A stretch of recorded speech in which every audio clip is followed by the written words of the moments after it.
Dear student, good morning. Today we will discuss about drainage. This is a third lesson of geography.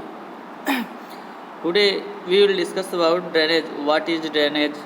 Pattern of drainage. ठीक है, इन सारे drainage के बारे में इस चैप्टर्स में हम लोग पढ़ने का प्रयास करेंगे। ड्रेनेज क्या होता है, ड्रेनेज का निर्माण कैसे होता है, ये सारी चीज़ें इस चैप्टर्स में आएंगी। जैसे यहाँ पे 60 में दिया हुआ है कि the term drainage describes the process by which water और liquid waste is drained from an area.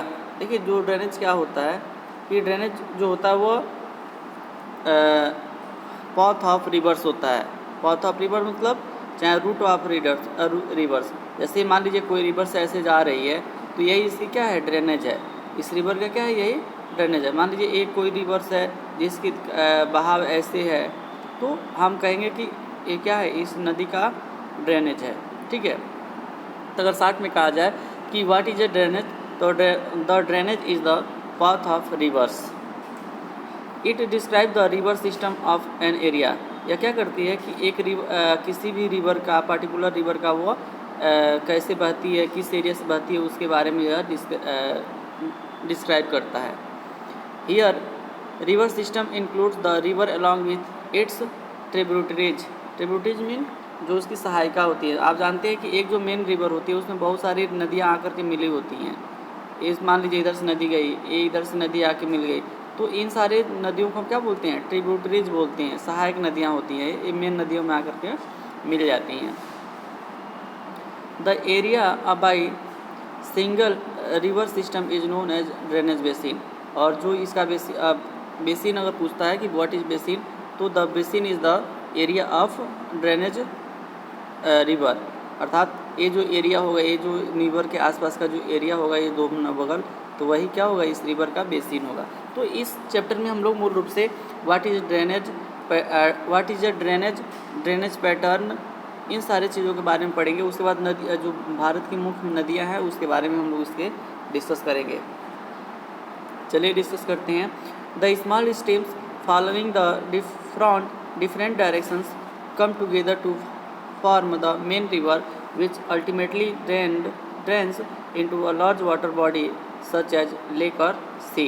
क्या होता है कि बहुत सारी नदियाँ जो होती है, मान लीजिए कोई नदी है, ये रिवर्स बह रही है, तो कह रहे हैं कि जो नदियाँ होती है वो विभिन्न डायरेक्शन से आती हैं। अर्थात इसे मान लीजिए कोई इधर से नदी आ गई, कोई इधर से नदी आ गई, कोई इधर से आ गई, तो ये जो नदी का जो ड्रेनेज होता है वह विभिन्न डायरेक्शन से मिलकर के बना होता है।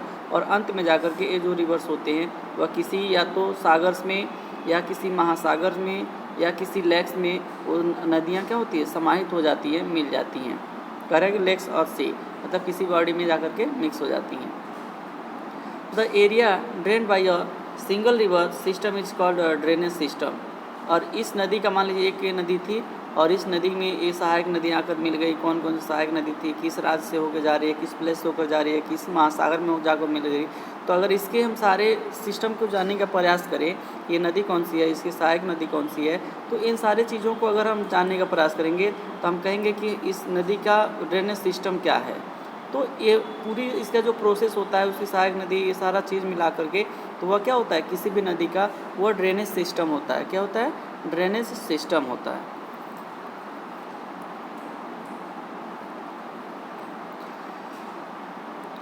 Any elevated area such as mountain or an upland separated two drainage basin।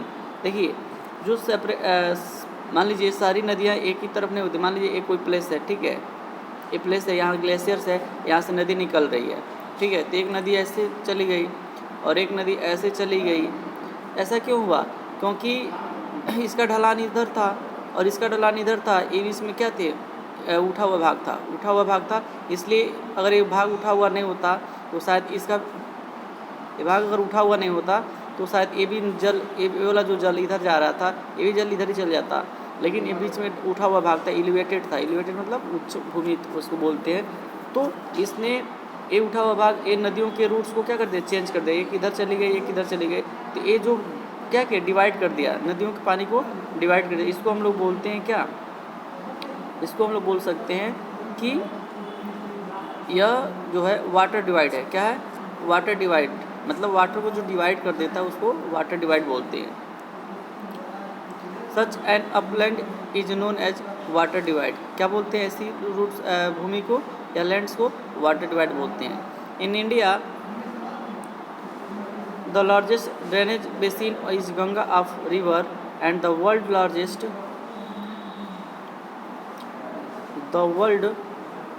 Largest drainage basin of Amazon river in south America. देखिए भारत की अगर आपसे क्वेश्चन पूछता है कोई कि विच इज़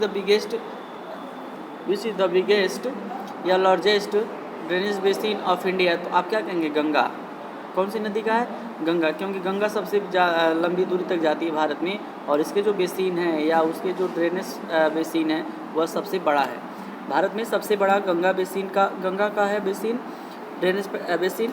और जो अगर आपसे कोई पूछता है पूरे वर्ल्ड का, तो वह है किसका, अमेजन का। अमेजन नदी है, उसका पूरे वर्ल्ड का सबसे बड़ा बेसिन है, जो साउथ अमेरिका में नदी है। ठीक है, साउथ अमेरिका की एक नदी है अमेजन बेसिन, वर्ल्ड की सबसे बड़ा इसका ड्रेनेज बेसिन है।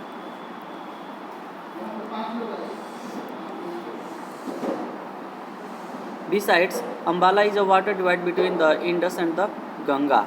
अब देखिए इंडस और गंगा के बारे में बात कर रहा है, तो आप जानते हैं हिमालयन रीजन से एक नदी ऐसे निकल कर गंगा इधर आ जाती है, और एक जो इंडस नदी है वहाँ से निकल करके ऐसे बहते हुए चली जाती है। तो बीच में जो पोर्शन है ना, जो उसको डिवाइड कर रहा है इसके पानी को, तो उसका क्या नाम है, अम्बाला।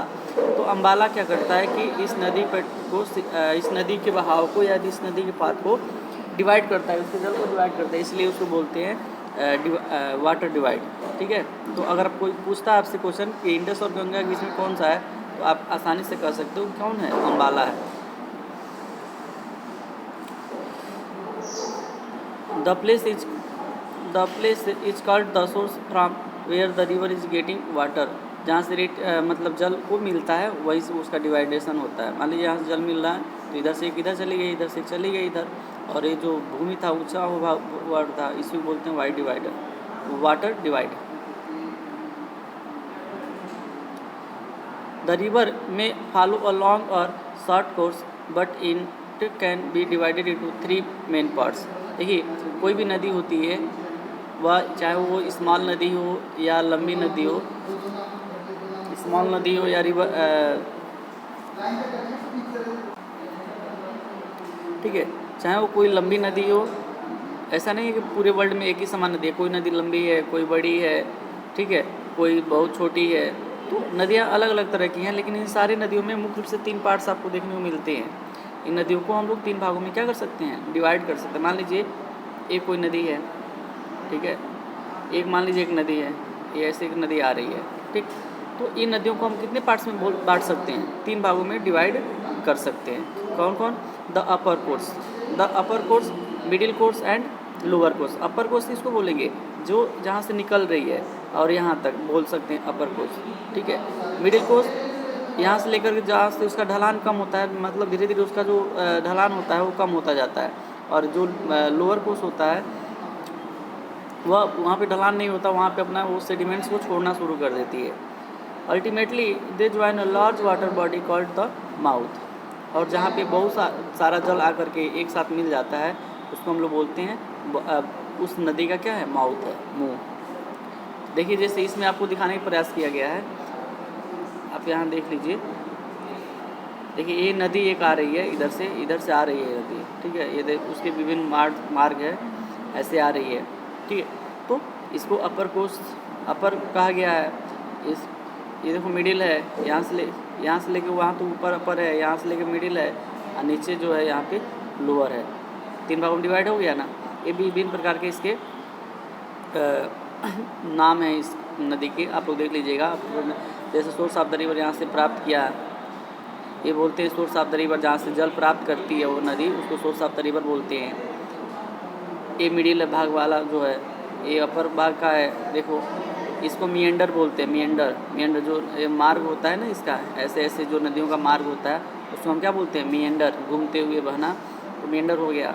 अब देखिए कभी कभी क्या होता है कि ये नदियाँ आकर के मान लीजिए पहले नदी ऐसे बहती थी, लेकिन कालांतर में चल कर उसने अपना रूट चेंज कर लिया, ऐसे कर लिया, तो यहाँ से एक आकृति बन जाती है जिसको बोलते हैं ऑक्स बॉल लेक, क्योंकि उसका जो पैर आकृति है ना वो खुर, जैसे गाय भैंस का खुर होता है ना, खुर पंजा उसका जो होता है उसके एक आकार का बन जाता है, इसलिए उसको ऑक्स बॉल लेक बोलते हैं। ठीक है, और ये जो नदी है डेल्टा का निर्माण कर रही है, जहाँ पे आकर के मिलती है नदी और वहाँ पे अपने सेडिमेंट्स को विभिन्न मार्गों में छोड़ देती है। देखिए कैसे बन रहा है। तो इसकी आकृति भी आपसे पूछा जाता है कि डेल्टा का आकृति कैसा होता है, तो त्रिभुजाकार होता है। कैसा होता है? ट्रेंगुलर होता है। अभी हम लोग आगे इसके बारे में डिस्कस करेंगे, चलिए देखते हैं।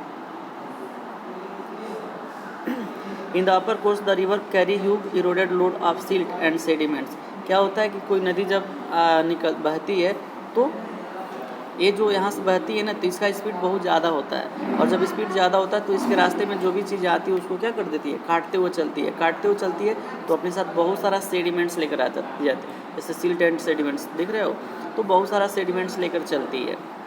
दे cut through mountains making valleys canyons gorge.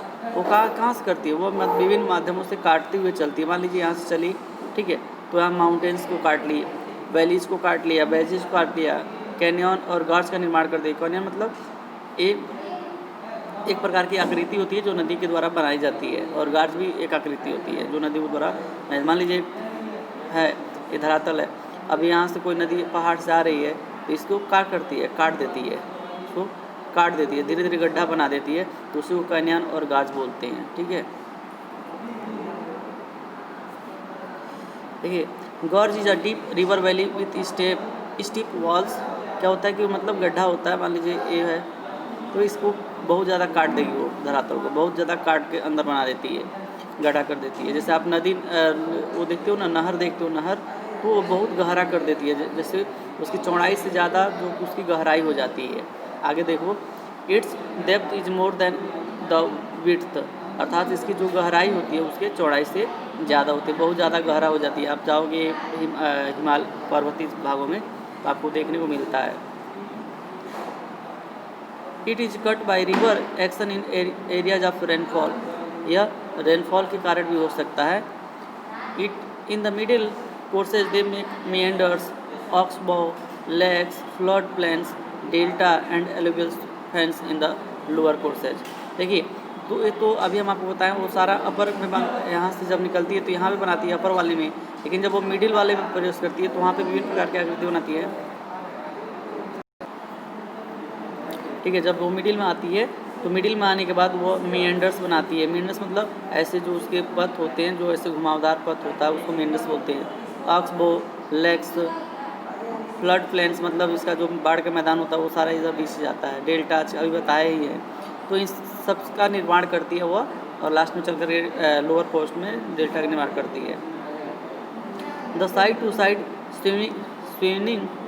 Swimming of river channels best develop in flood plains is known as meander। अर्थात कह रहा है कि जो साइड टू साइड होता है, जो उसके मार्ग होते हैं उसको हम क्या बोलते हैं? meanders बोलते हैं। Large loops are formed when the neck between the loops meander is cut and the river stands its course। कभी कभी ऐसा भी होता है कि मान लीजिए meander ऐसे पहले था, ऐसे था, लेकिन अब ऐसे ना होकर के मान लीजिए पहले ऐसे था, अब यहाँ से अपना ये रास्ता मोड़ करके ऐसे कर लिया, तो कभी कभी स्ट्रेट भी हो सकता है, उसका मार्ग जो होता है ना चेंज होता रहता है। The cut off loops from the oxbow lake and finally they dry up. देखिए भाई उसी से निर्माण होता है किसका? ऑक्सबो लेक का इसी से निर्माण होता है, और लास्ट में वो चल कर क्या हो जाती है? सूख जाती है, यहाँ से जल खत्म हो जाता है, सूख जाती है। The Himalayan rivers flowing down the slope of the mountains reach the plains and form triangular shaped alluvial deposit at the base of the mountains. और बहुत सारी नदियाँ जो हिमालय से जो चलती हैं वह आकर के मैदानी एरिया में क्या करती है? अपने सेडिमेंट्स को बिछाने लगती है, और सेडिमेंट को बिछाने से बहुत सारी आकृतियाँ जैसे एलुवियल हो जाता है, डिपॉजिट्स, डेल्टाज, आगे चलकर डेल्टाज बनने लगते हैं। The base towards the plains is called alluvial plains, और जो आकर के मतलब सेडिमेंट्स बिछ जाता है एरिया में तो उसको बोलते हैं एलुवियल प्लेन्स।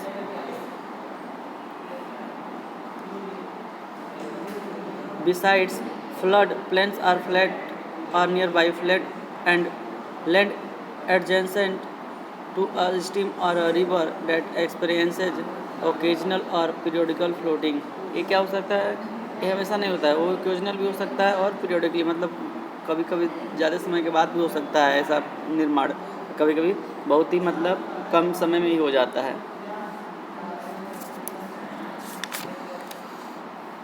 ऐसी जो घटना होती है जुड़ी हुई सारी आपस में एक दूसरे से क्या होती है, जुड़ी हुई होती हैं। कभी ये जो आकृति एलुवियल फैंस हो गया, चाहे लोम हो गया, वो बहुत आसानी से बन जाता है, लेकिन कभी कभी बहुत ज़्यादा लॉन्ग टाइम के बाद होता है। Flood plains generally contain the accumulation of sand, gravel, loam, silt और क्ले। और जो एलुवियल बनता है, जो फ्लड प्लेन्स बनता है, जो बाढ़ के फ्लड मतलब बाढ़ होता है, जो बाढ़ वाला मैदान जो होता है उसमें विभिन्न प्रकार के चीज़ होते हैं, जैसे सैंड्स हो गए, बालू हो गए, ग्रेवल हो गए, कंकड़ हो गए, लोम मिट्टी एक प्रकार की है, लोम मिट्टी, और क्ले चिकनी मिट्टी जो होती है वो विभिन्न प्रकार से बनी होती हैं। ठीक है, तो आज हम लोगों ने डिस्कस किया कि what is a drainage, drainage क्या है, ड्रेनेज में मतलब कौन कौन सी मुख्य पार्ट्स होते हैं, उसको कितने भागों में डिवाइड किया गया है, इन सारी चीज़ों के बारे में जाने, उसे कैसी कैसी आकृतियाँ निर्मित हो रही है नदी के कारण, तो उसको हम लोग देखा।